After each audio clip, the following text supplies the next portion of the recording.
নমস্কাৰ টাইমেটলৈ স্বাগতম মই অভিলাষ আৰু লৈ আহিছো এটা গুৰুত্বপূৰ্ণ খবৰ এইবাৰ আমেৰিকাৰ ফিফাৰ মঞ্চত নিজৰ ময়মতালি ফিফাৰ এগৰাকী শ্ৰেষ্ঠ ৰেফাৰী যাক বৰ্তমান সময়ত আমেৰিকাই নিষিদ্ধ কৰিছে আৰু বৰ্তমান আব্দুল কাদিৰ এইগৰাকী আব্দুল কাদিৰক বৰ্তমান সময়ত ফিফাত নিষিদ্ধ কৰিছে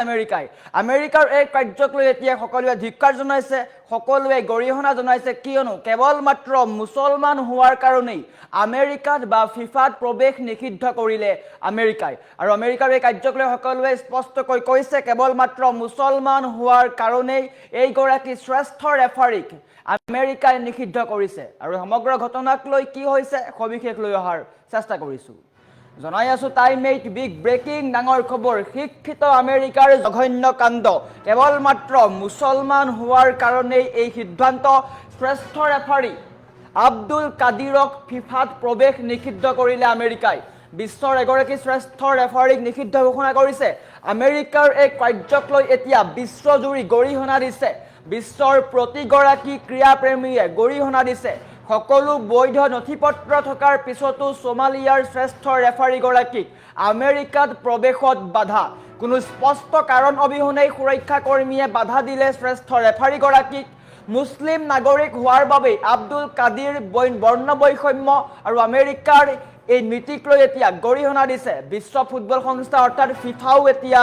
অসহায় হৈ পৰিছে আয়োজক দেশৰ পুলিচ প্ৰশাসনৰ নিয়মৰ ওপৰত আমাৰ কোনো হাত নাই বুলি স্পষ্টকৈ কৈছে ফিফাই আৰু ইয়াৰ পিছতেই অন্যায়ৰ পিছতো কিন্তু আব্দুল কাদিৰ ভাগি পৰা নাই আব্দুল কাদিৰে বৰ্তমান সময়তো নিজৰ সাহসিকতা দেখুৱাইছে আমেৰিকাৰ ফেয়াৰ প্লে বিৰোধী নীতিক বিশ্ববাসীয়ে ধিক্কাৰ জনাইছে কিয়নো সোমালিয়াৰ এগৰাকী মুছলমান ৰেফাৰী বা মুছলমান নাগৰিক হোৱাৰ কাৰণেই আমেৰিকাত প্ৰৱেশ নিষেধ কৰিছে এইগৰাকী শ্ৰেষ্ঠ ৰেফাৰীয়ে ফিফা যিহেতু আহি আছে ফিফাত ৰেফাৰীৰ দায়িত্ব অৰ্পণ কৰাৰ কথা আছিল বা পৰিচালনা কৰাৰ কথা আছিল কিন্তু আমেৰিকাই যি কাণ্ড কৰিলে সেই কাণ্ডক লৈ এতিয়া বিশ্বৰ প্ৰতিগৰাকী ক্ৰীড়াপ্ৰেমীয়ে ধিক্কাৰ জনাইছে স্পষ্টকৈ কৈছে এইবাৰ আমেৰিকাই খেলপথাৰত ৰাজনীতি কৰিছে আমেৰিকাই খেলপথাৰত কৰা এই ৰাজনীতিক সকলোৱে ধিক্কাৰ জনাইছে কিয়নো কেৱল মাত্ৰ মুছলমান নাগৰিক হোৱাৰ কাৰণে আমেৰিকাই এই জঘন্য কাণ্ড কৰিছে আৰু এই কাণ্ডক লৈ এতিয়া সকলোৱে ধিক্কাৰ জনাইছে আপুনিও কমেণ্ট কৰিব পাৰে কিয়নো এটা গুৰুত্বপূৰ্ণ খবৰ 11 জুনৰ পৰা ফিফা বিশ্বকাপ আহি আছে আৰু ফিফা বিশ্বকাপত এইগৰাকী মুছলমান ৰেফাৰীয়ে পৰিচালনা কৰাৰ কথা আছিল সমগ্ৰ ফিফাৰ খেল পৰিচালনা কৰাৰ কথা আছিল কিন্তু কেৱল মাত্ৰ মুছলমান হোৱাৰ কাৰণেই বা সোমালিয়াৰ মুছলমান হোৱাৰ কাৰণেই আমেৰিকাই প্ৰৱেশ কৰিবলৈ নিদিলে বা ফিফাত নিষিদ্ধ কৰি দিছে গতিকে এই সমগ্ৰ ঘটনাক লৈ এতিয়া চাঞ্চল্যৰ সৃষ্টি হৈছে মুছলমান হোৱাৰ কাৰণেই বিশ্বৰ শ্ৰেষ্ঠ ৰেফাৰী আব্দুল কাদিৰক প্ৰৱেশ নিষিদ্ধ কৰিছে আমেৰিকাৰ এই কাৰ্যক লৈ এতিয়া সৰ্বত্ৰ ধিক্কাৰ জনাইছে বিশ্বৰ প্ৰতিগৰাকী নাগৰিকে ধিক্কাৰ জনাইছে কিয়নো কোনেও কল্পনা কৰিব পৰা নাই খেলৰ মাজত আমেৰিকাৰ ৰাজনীতি খেলপথাৰৰ মাজতো আমেৰিকাৰ এই ৰাজনীতিক লৈ এতিয়া সকলোৱে ধিক্কাৰ জনাইছে কিয়নো স্পষ্টকৈ কোৱা হৈছে খেলত কোনো ৰাজনীতি নাই হিন্দু মুছলমান যিয়ে হওক খ্ৰীষ্টান যিয়ে হওক সকলো ক্ষেত্ৰত সকলো সমান কিন্তু আমেৰিকাৰ এই কাৰ্যক লৈ এতিয়া সকলোৱে ধিক্কাৰ জনাইছে শিক্ষিত বুলি জাহিৰ কৰা বিশ্বৰ সন্মুখত শ্ৰেষ্ঠ বুলি জাহিৰ কৰা আমেৰিকাৰ এই কাৰ্যক লৈ এতিয়া ধিক্কাৰ জনাইছে প্ৰতিগৰাকী ক্ৰীড়াপ্ৰেমীয়ে কিয়নো এইগৰাকী দৃশ্যাংশ দেখুৱাই আছো স্থিৰ চিত্ৰ দেখুৱাই আছো এইগৰাকী হৈছে বিশ্বৰ এগৰাকী শ্ৰেষ্ঠ ৰেফাৰী ফুটবলৰ ৰেফাৰী আৰু এওক নিষিদ্ধ কৰা হৈছে ফিফাত তেওঁ অংশগ্ৰহণ কৰিব নোৱাৰে আৰু আমেৰিকাৰ এই ৰাজনীতিক লৈ সকলোৱে ধিক্কাৰ জনাইছে নিজক আটাইতকৈ ডাঙৰ বুলি জাহিৰ কৰা আমেৰিকাৰ ভণ্ডামি সকলো কাগজ পত্ৰ থকাৰ পিছতো আফ্ৰিকাৰ শ্ৰেষ্ঠ ৰেফাৰী আব্দুল কাদিৰক বিশ্বকাপৰ পৰা বাহিৰ কৰি দিলে আমেৰিকাই বিশ্বৰ আটাইতকৈ পঢ়া শুনা আৰু বুদ্ধিয়ক দেশ বুলি অহংকাৰ কৰা আমেৰিকাই এইবাৰ খেলপথাৰত এক বৰ জঘন্য কাম কৰিছে সেই কামক লৈ এতিয়া প্ৰতিগৰাকী ফুটবল অনুৰাগীয়েই হওক বা ক্ৰীড়াপ্ৰেমীয়েই হওক সকলোৱে ধিক্কাৰ জনাইছে 11 জুনৰ পৰা আমেৰিকাত সমগ্ৰ বিশ্বৰ আটাইতকৈ ডাঙৰ ফুটবল খেল ফিফা বিশ্বকাপ আৰম্ভ হ'ব আৰু এই খেলসমূহ পৰিচালনা কৰিবলৈ আফ্ৰিকা মহাদেশৰ আটাইতকৈ নামী আৰু 2025 চনৰ শ্ৰেষ্ঠ ৰেফাৰী উমৰ আব্দুল কাদিৰ আৰ্টানক বাছনি কৰা হৈছিল বা ৰেফাৰীগৰাকীক বাছনি কৰা হৈছিল। কিন্তু আমেৰিকাই কোনো কাৰণ নোহোৱাকৈ তেওঁক নিজৰ দেশত ভৰি দিবলৈ নিদিলে। আমেৰিকাত ভৰি দিবলৈ নিদিলে। সকলো চৰকাৰী পাছপোৰ্ট ভিজা থকাৰ পিছতো এজন ইমান ডাঙৰ ক্ৰীড়াবিদক কৰা এই অপমানে এতিয়া সমগ্ৰ বিশ্বতে তোলপাৰ লগাইছে। যি আমেৰিকাই মুখত সদায় ডাঙৰ ডাঙৰ কথা কয়, সেইখন দেশে ক্ৰীড়াৰ ইমান ডাঙৰ এখন মঞ্চত নিজৰ সৰু মানসিকতা দেখুৱাইছে। বহু কষ্ট কৰি সোমালিয়া দেশৰ আব্দুল কাদিৰে বিশ্বকাপৰ মেচ খেলুৱাৰ যোগ্যতা অৰ্জন কৰিছিল। কিন্তু আমেৰিকাৰ চৰকাৰী বিষয়াৰ ময়মতালিৰ বাবে তেওঁ এতিয়া বিশ্বকাপত ভাগ ল'ব নোৱাৰিব।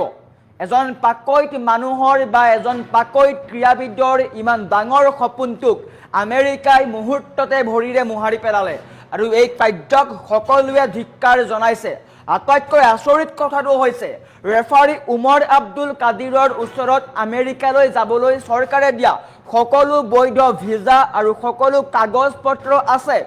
যেতিয়া তেওঁ বিমানেৰে গৈ আমেৰিকাৰ বিমানবন্দৰত নামে, তাত থকা সুৰক্ষা কৰ্মীসকলে তেওঁক দেশত সোমাবলৈ অযোগ্য বুলি কয়। তেওঁৰ দুখ কি আছিল বা তেওঁক কিয় বাধা দিলে তাৰ কোনো উত্তৰ আমেৰিকাই আজিও দিব পৰা নাই। বহুতে কৈছে যে তেওঁ সোমালিয়া দেশৰ এগৰাকী মুছলমান নাগৰিক হোৱাৰ বাবেই আমেৰিকাই তেওঁৰ লগত বৰ্ণ বৈষম্যমূলক ব্যৱহাৰ কৰিছে। আমেৰিকাৰ কথা সকলোৱে জানে, তেওঁলোকে গাৰ বৰণৰ ক্ষেত্ৰত ৰাজনীতি কৰে। যিহেতু সোমালিয়া দেশৰ নাগৰিকসমূহ মুছলমান হয়, তেওঁলোকৰ গাৰ বৰণ কলা হয় আৰু সেইকাৰণে আমেৰিকাই এই জঘন্য কাণ্ড কৰিছে বুলি সকলোৱে জাহিৰ কৰিছে। বিশ্বৰ আটাইতকৈ ডাঙৰ ফুটবল সংস্থা ফিফাইও কিন্তু এই ঘটনাক লৈ দুখ প্ৰকাশ কৰিছে। তেওঁলোকে জনাইছে যে আমেৰিকা যিহেতু খেলৰ আয়োজক, যিহেতু ফিফা বিশ্বকাপ 2026 আমেৰিকাত হ'ব, গতিকে আমেৰিকাৰ পুলিচ প্ৰশাসনৰ নিয়মৰ ওপৰত ফিফাৰ একো কৰিবলগীয়া নাই বা ফিফাৰ অথৰিটি নাই। আমেৰিকাই নিজৰ পুৰণি একনায়কত্ববাদী জেদ ধৰি বহি আছে বৰ্তমান সময়তো। আমেৰিকাৰ এনে ফেয়াৰ প্লে বিৰোধী কামক লৈ এতিয়া বিশ্বৰ চুকে কোণে থকা সকলো ক্ৰীড়াপ্ৰেমীয়ে আমেৰিকাক ধিক্কাৰ জনাইছে। আমেৰিকা চৰকাৰে ইমান ডাঙৰ অন্যায় কৰাৰ পিছতো কিন্তু এইগৰাকী ৰেফাৰী ভাগি পৰা নাই। তেওঁ উল্লেখ কৰিছে, মই এই বেয়া পৰিস্থিতিটো মন বেয়া কৰা নাই, মই মোৰ কাম কৰি যাম আৰু ভৱিষ্যতে মই আকৌ খেলপথাৰলৈ ঘূৰি আহিম। কল্পনা কৰক, এখন সোমালিয়া দেশৰ পৰা বহু কষ্টৰে ফিফা বিশ্বকাপত নিজৰ স্থান ল'বলৈ সক্ষম হৈছিল, কিন্তু আমেৰিকাৰ ৰাজনীতিৰ কাৰণেই, আমেৰিকাৰ একনায়কত্ববাদীৰ কাৰণেই এইগৰাকী শ্ৰেষ্ঠ ৰেফাৰীয়ে ফিফা বিশ্বকাপৰ দৰে মঞ্চৰ পৰা বাহিৰ হ'বলগীয়া হ'ল। তেওঁ আনকি আমেৰিকাত খেল খেলোৱা আন সতীৰ্থ ৰেফাৰীসকলকো শুভেচ্ছা জ্ঞাপন কৰিছে। কিন্তু এই ঘটনাক লৈ এতিয়া বিশ্বত চৰ্চা আৰম্ভ হৈছে। খেলা ধূলাই মানুহক একগোট কৰিব লাগে, কিন্তু আমেৰিকাই ইয়াৰ মাজতো নিজৰ লেতেৰা ৰাজনীতি সুমুৱাই দিছে। এজন যোগ্য মানুহক তেওঁৰ দেশ আৰু জাতিৰ নামত অপমান কৰি আমেৰিকাই সমগ্ৰ ক্ৰীড়া জগতক কলংকিত কৰিছে বুলিও একাংশ বা বহু ক্ৰীড়াপ্ৰেমীয়ে ক্ষোভ উজাৰিছে।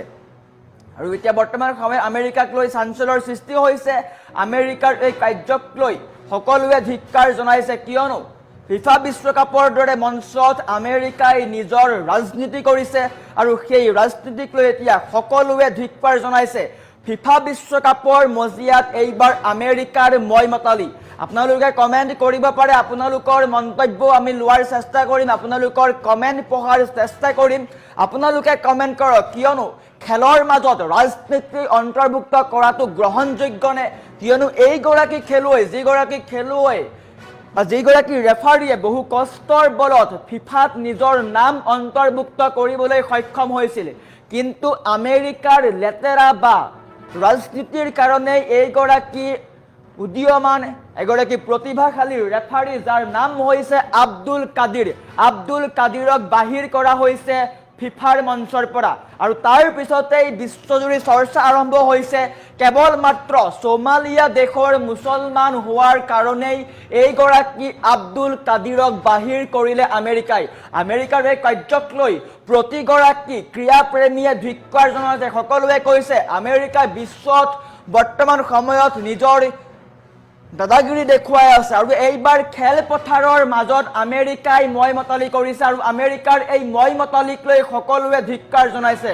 আপুনিও কমেন্ট কৰক কমেন্ট সেকশন খুলি দিয়া হৈছে শান্ত আলিয়ে এওক ৰেফাৰী কৰিবলৈ দিয়ক বুলি কৈছে সকলোৱে সেইটোৱে কৈছে কিন্তু আমেৰিকাৰ যি একনায়কত্ববাদী ধাৰা সেই ধাৰাটোৰ কাৰণে এতিয়া এই গৰাকী ৰেফাৰী ফিফা খেলৰ পৰা বা ফিফাৰ পৰা বাদ পৰিছে